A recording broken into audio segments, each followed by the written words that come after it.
Bismillahirrahmanirrahim. Assalamu alaikum wa rahmatullahi ta'ala wa barakatuh. Kyawawan 'yan uwa da abokanai na intanet baki ɗaya, barkanku da warhaka, barkanku da zuwa Cyber Expert Hausa. Na'am, so insha Allah a wannan bidiyon zan nuna muku wani application muhimmi. Wannan application ba wani application bane illa application na programmers.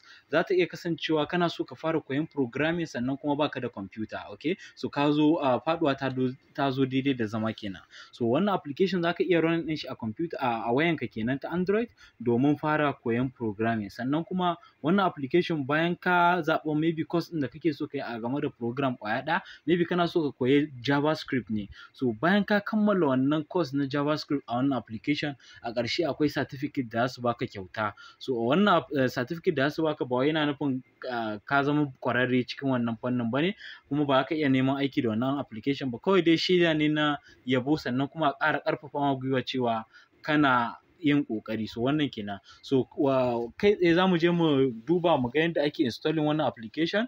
Za mu je Play Store. So bayan ka je Play Store za ka zo nan wajen search button, search bar kenan, sannan ka yi typing SoloLearn, okay? So za ka rubuta SoloLearn, okay? So now sai ka danna search. Now so kamar yadda kuke gani, SoloLearn application ne kamar yadda muke gani, mutane miliyan 10, sama da miliyan 10 ne suka yi downloading wannan application ɗin kamar yadda kuke gani a nan sama.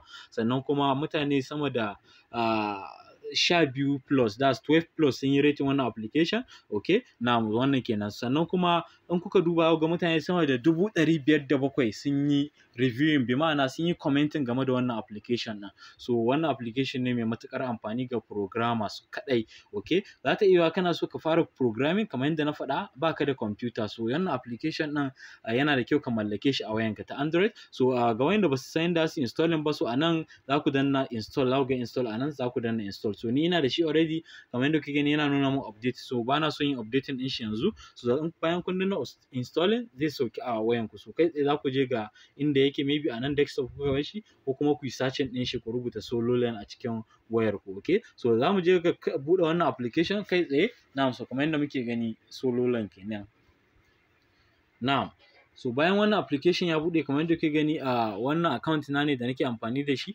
So wannan application ya ƙunshi abubuwa da dama, inda muka ce ya ƙunshi programming daban-daban wanda suka shafi Python, okay, C++, akwai su Java, akwai su C#, JavaScript, akwai Python for beginners, 'yan koyo kenan, akwai irin su Kotlin, Python for data science, akwai irin su C, PHP, Ruby, Swift kamar yadda kuke gani. Na'am, ga wanda suke so su ƙware wajen fannin haɗa application na iOS, bi ma'ana application na iPhone, yana da kyau ku koyi wannan Swift ɗin, okay?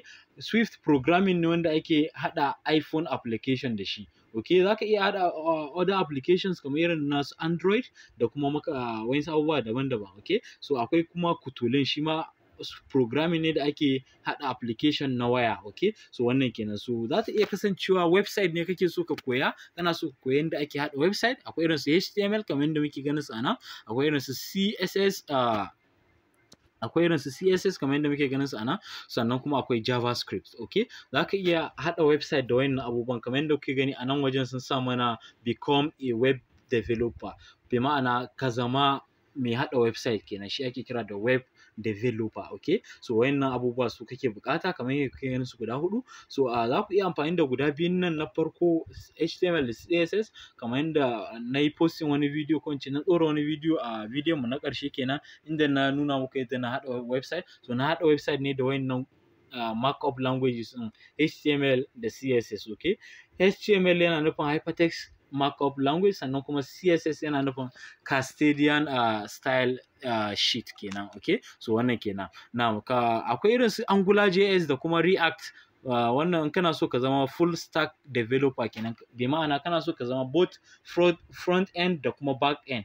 Front end su ne wanda suke designing website, sannan kuma back end su ne wanda suke designing database on website, okay? Kamar Python ana amfani da shi both in front end da kuma back end. Za ka iya designing front side, bi ma'ana abin da za ka gani na zahiri na website, sannan kuma back end wajen database wanda ya shafi shigar da bayanai, sannan kuma a ajiye wannan bayanan. Misali username da password in ka shigar da su za su storing kansu a cikin back end kenan, a cikin database. Okay, so wannan kenan. So wannan application kamar yadda kuke gani ya kunshi irin su programming language, sannan kuma irin akwai abubuwa da dama kamar irin su algorithm, data structure, design pattern. In kana so ka ga wasu matakai da ake bi domin warware wata matsala, shi ake kira da algorithm. Okay, za ka iya koyon wannan anan. Akwai irin su data structure, yanayin yadda data take, yanayin yadda tsarin data yake da sauransu. Sannan akwai irin design pattern, yadda ake designing abu, ta yaya ake bi abi, wani matakai za ka bi. Sannan akwai su git, cutulin, bitwise operators da sauransu. Okay, sannan kuma game da challenges za ka iya like challenging wani, bi ma'ana ka ƙalubalanta wani kai tsaye. Maybe ka rubuta program kana so ka kai ka sa mutane su ƙalubalance ka game da wannan abun. Maybe za ka yi musu ƙarin bayani, maybe ba su fahimci wani abu ba. So duk wannan application yana baka dama domin ka yi wannan abubuwan. So kamar yadda kuke gani abubuwa ne da yawa ga programmer, musamman aka ce beginner. Okay, za ka iya zuwa misali kana son ka koyi CSS ne, okay, ko kuma kana so ka koyi JavaScript ne, za ka zo nan kamar wajen nan da kuke gani JavaScript ka danna akan shi. Okay, so zai baka darasi da za ku fara tun daga na ɗaya na biyu, kamar yadda kuke gani tun daga overview, basic concept, bi ma'ana farko kenan, har zuwa wani mataki da zai kai ga za a baka certificate kamar yadda kuke gani. Okay, so wannan kenan. Haka zalika kowane course ka ɗauka akwai matakin da in ka kai za a baka certificate. Kamar yadda kuke gani ina da certificate a HTML. Na'am, ina da certificate a nan kamar yadda kuke gani Yazid Ahmed. Okay, zan iya downloading wannan certificate sannan yi printing ɗin shi. Na'am, wannan kenan. Okay, so akwai abubuwa da dama kamar yadda na faɗa. Kowane yare ko in ce kowane language za ku iya koya, kamar irin su machine learning a Python, data science, duk gashi nan dai. Okay, sannan ya kunshi abubuwa, maybe kana so ka ƙalubalanta wani kai tsaye, za ka iya zuwa ka ƙalubalance kowane ne a nan. Okay, sannan kuma akwai wajen da za ka iya posting, ko kuma za ka ga posting na mutane wanda suke wannan application na duniya.